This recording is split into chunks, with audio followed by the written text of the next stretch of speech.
এখন যদি কোনো ব্যক্তি হযরত আবু বকরকে বলে যে মালউন, হিন্দুদের মালউন কয় না, আবু বকর একজন মালউন, লানত-প্রাপ্ত কাফের, এই কথা যদি বলে, হযরত আয়েশা হলো সবচেয়ে বড় কাফের, হযরত ওমর হলো তার চেয়ে বড় কাফের, ওসমান কাফের, মুয়াবিয়া কাফের, নাউজুবিল্লাহ বলতে খারাপ লাগতেছে, তারপর মানে কেউ যদি বলে, আমি কি তারে মুসলমান বলবো?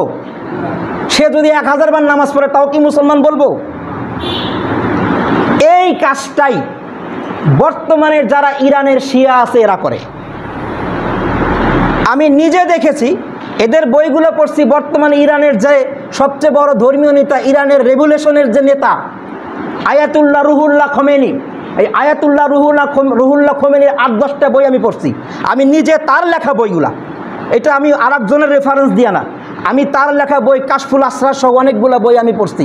সবগুলো বইয়ের মধ্যে এর ভাষাই একটা, যে আল্লাহ রাসূলের পরে শুধুমাত্র 4-5 জন মানুষ মুসলমান ছিল, সব কাফের হয়ে গেছে। আবু বকর কাফের, ওমর কাফের, ওসমান কাফের, আয়েশা কাফের, মুয়াবিয়া কাফের, সব কাফের। নাউজুবিল্লাহ।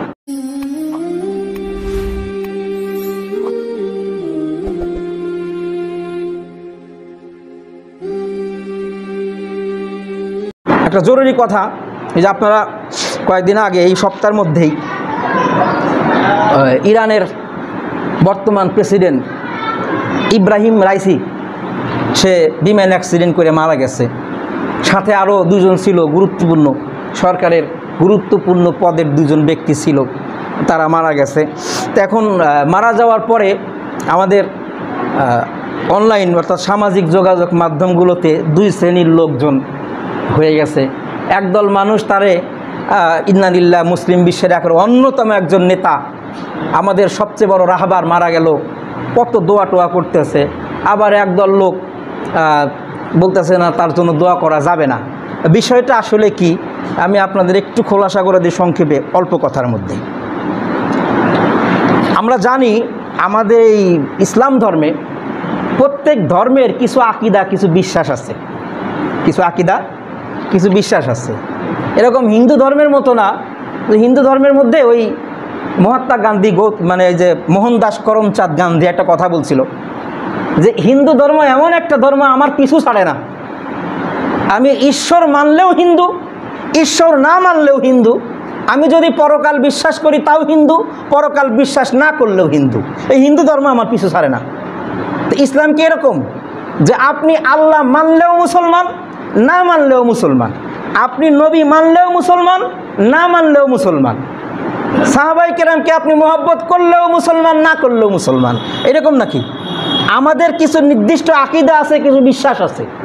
আমার মধ্যে হিন্দুর মধ্যে পার্থক্য কি? এখন তো অনেক হিন্দু ওই সুসরাও কাটে, ওই যে মুসলমানিও করে, চিকিৎসা বিজ্ঞানে ভালো বলে এটা আর ক্ষতি হয় না, এই জন্য কাটে। তো ওর মধ্যে আর আমার মধ্যে ডিফারেন্স কোথায়? আমিও নামাজ পড়ি না, সেও নামাজ পড়ে না, আমি মুসলমান, ও কেন হিন্দু?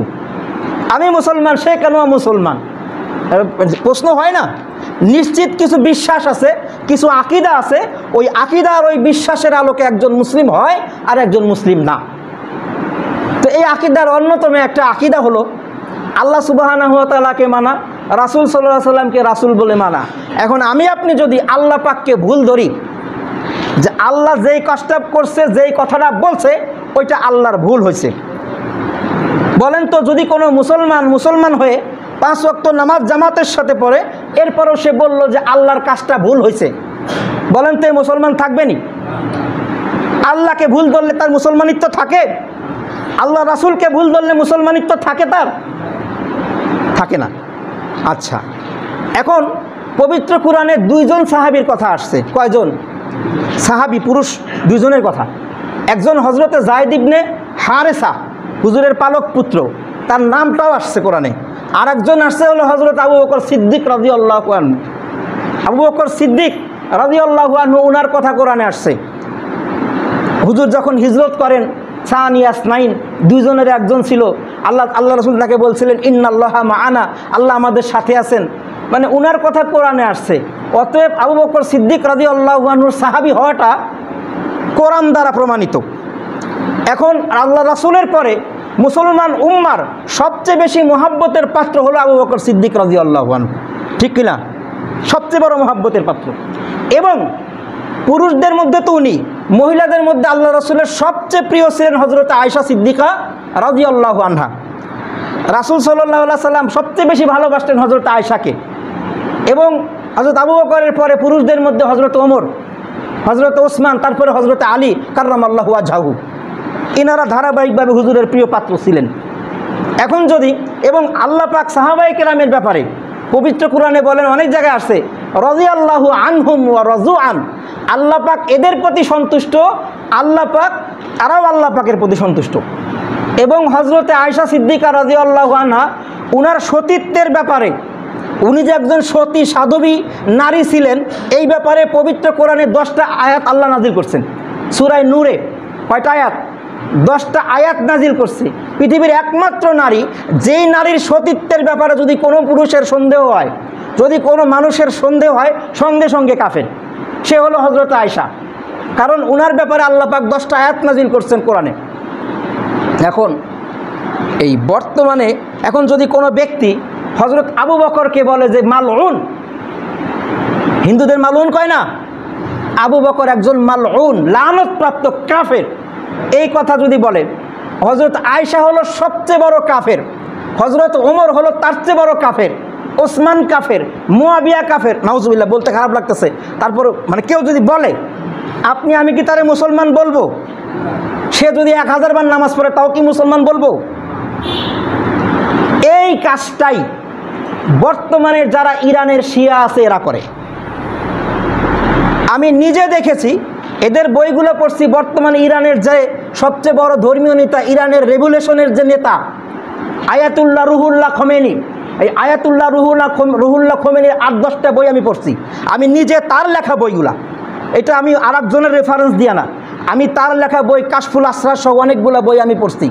সবগুলো বইয়ের মধ্যে এর ভাষাই একটা, যে আল্লাহ রাসূলের পরে শুধুমাত্র 4-5 জন মানুষ মুসলমান ছিল, সব কাফের হয়ে গেছে। আবু বকর কাফের, ওমর কাফের, ওসমান কাফের, আয়েশা কাফের, মুয়াবিয়া কাফের, সব কাফের, নাউজুবিল্লাহ। এবং বর্তমানে এই এখন যারা ইরানে আছে, এদের ধর্মে যারা নতুন কোনো মুসলমান হইতে যায়, এদেরকে কালেমা পড়ায় লা ইলাহা ইল্লাল্লাহ মুহাম্মাদুর রাসূলুল্লাহ আলাইহিন ওয়ালিউল্লাহ ওয়া লানাতুল্লাহি আলা আবি বকরিন ওয়া লানাতুল্লাহি আলা ওমর ওয়া লানাতুল্লাহি আলা আয়েশা, এগুলো বলে, নাউজুবিল্লাহ। এগুলো না বললে মুসলমানই হয় না ওদের ধর্মে, এগুলো না বললে মুসলমানই হয় না। আশহাদু আন্না আবা বকর ওয়া উমর ওয়া উসমান ওয়া আয়েশা ওয়া হাফসা في النار أبرأ إلى الله وإلى رسوله وإلى رسوله لا شوف مو وإلا لا يعني لا تقل don't say وإلا say وإلى الأخ لأنه يعني متربي في بريطانيا وعايش في بريطانيا، فلذلك لغة العربية شوية صعبة. أشهد لا أبرأ إلى الله وإلى رسوله من أبي بكر وعمر وعثمان إن شاء الله وعائشة وحفصة لعنة الله عليهم. صلوا على محمد وآل محمد. اللهم صل على محمد وآل محمد وعجل فرجهم. هنيئا لك الإيمان والإسلام.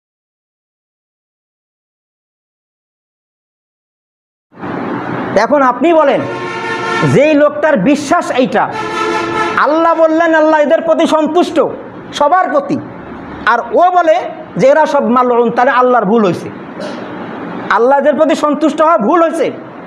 এবং হুজুরের সাথী হযরত আবু বকর, উনাকে সাথী নির্বাচন করা হুজুরের ভুল হয়েছে। হযরত ওসমান, যার সাথে হুজুর 2টা মেয়ে বিয়ে দিয়েছেন, আরও বলছিলেন যদি আমার আরেকটা মেয়ে থাকতো ওসমান, আমি তোমার সাথে বিয়ে দিতাম, উনার ব্যাপারে বলে তার কাটটা কাফের, নাউজুবিল্লাহ। এরা বলে, এখন যেই লোকটা এই কথা বলে, যত টুপি মাথার দিয়ে থাকুক, আমি হুজুর যদি এই কথা মসজিদের মধ্যে বলি, আমার পিছনে নামাজ পড়বেন না আপনি, আমি কি মুসলমান থাকবো? আমি কাফের হয়ে যাব। তা আমার পিছনে নামাজ জায়েজ হবে না। তো এই কথাটাই তারা বলে। এখন এই জন্য যদি আপনি মুসলমান মনে করেন যে না অসুবিধা নাই, গালি দেয় তাই কি, সাহাবায়ে কেরামকে গালি দিলে কোনো অসুবিধা নাই, সে মুসলমান, আল্লাহ রাসূলকে গালি দিলে অসুবিধা নাই, সে মুসলমান। এবং এরা বিশ্বাস করে যে এই যে জিবরাইল আমিন তার আসলে আসার কথা ছিল আলীর কাছে, নাউজুবিল্লাহ, কিন্তু আলী রাদিয়াল্লাহু আনহু তো ছোট ছিল, মুহাম্মদ ছিল বড়, সে ভুল কইরা মুহাম্মাদের কাছে গেছে আর মুহাম্মদ তার কাছে যাইতে দেয় নাই, নাউজুবিল্লাহ। আর বর্তমানে যে কোরআন শরীফ আছে, এই কোরআন শরীফের অর্ধেক হলো হুজুরদের বানানো, অর্ধেক হুজুরদের বানানো, আর বাকি অর্ধেক আছে অন্য জায়গায়। এই বিশ্বাস করে যারা, তাদেরকে আপনি মুসলমান বলবেন যতই টুপি পরে থাকুক। এখন হ্যাঁ, আমরা এটা স্বীকার করি, রাজনৈতিকভাবে অবশ্যই ইরানের যে কর্মকাণ্ড এটা আমরা সাপোর্ট করি, ভালো কাজ করছে, অনেক হুমকি দামকি দিছে, বাস্তবে করছে কিনা কে জানে, কিন্তু হুমকি তো দিছে। কিন্তু আমাদের সুন্নি অনেক দেশ আছে, সৌদি আরব, ওই পরে দুবাই, এরা চুরি পরে মহিলা মানুষের মধ্যে বসে থাকছে, কোনো কথাই বলে নাই, মুখ দিয়ে একটা কথা উচ্চারণ করার সাহস পায় নাই, এরা মহিলাদের পরিচয় দিছে। আর ইরান তাও যাই করুক, কাজ করুক আর না করুক, অন্তত ধমকি তো দিছে, ধমকটা তো দিছে। এই ইরান ধমক তো দিছে ঠিক আছে, কিন্তু ধমক দিয়া বাদ মানে এতদিন পর্যন্ত, আজ প্রায় 6 মাস হয়ে গেল, এই 6 মাসের মধ্যে কবে সশরীরে যুদ্ধ করছে দেখছেন? একবার মাত্র গেছিল, তাও হলো ঈদের দিন, এবার ঈদের দিন। কেন গেছিল? ওদের দূতাবাসের উপরে অ্যাটাক করছে, এই জন্য গেছে। এতদিন পর্যন্ত ফিলিস্তিনের 40,000-এর মতো মানুষ মারা গেল, কোনোদিনও গেল না মোহাব্বত নিয়ে, খালি ধমক দেয়, খবর আছে এবার ইসরায়েলের শেষ করে দেব, এইগুলোই বলে, সশরীরে কোনোদিনও যায় না।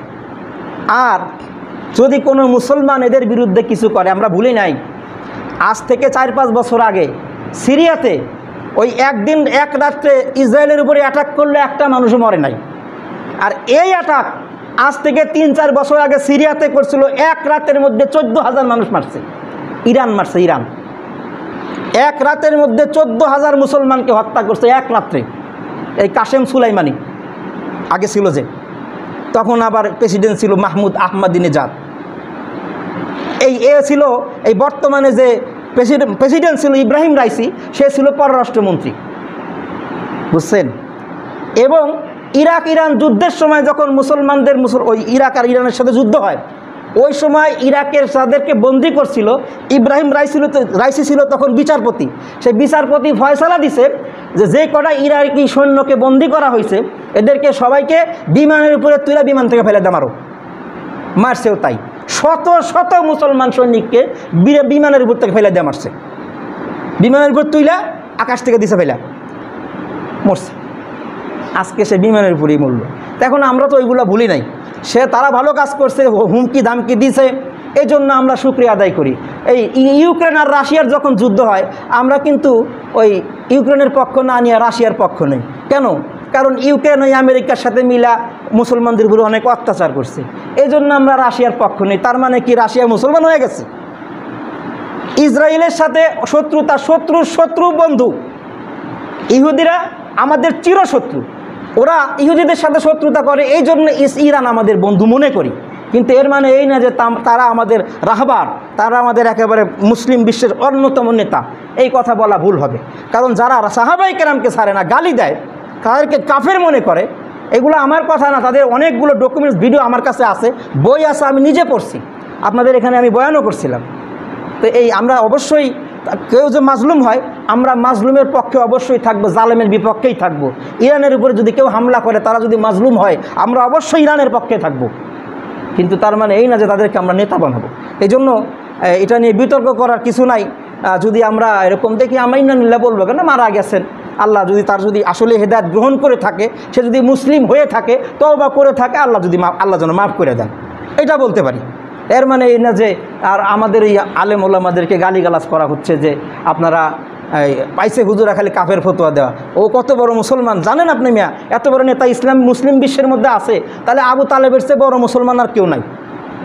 আল্লাহ রাসূলের জন্য 3 বছর পর্যন্ত না খায়া শিয়াবে আবু তালেবের মধ্যে থাকছে, না খায়া গাছের পাতা খায়া থাকছে, সেই আবু তালেব মুসলমান হয় নাই, তারা কি আপনি নেতা বলবেন?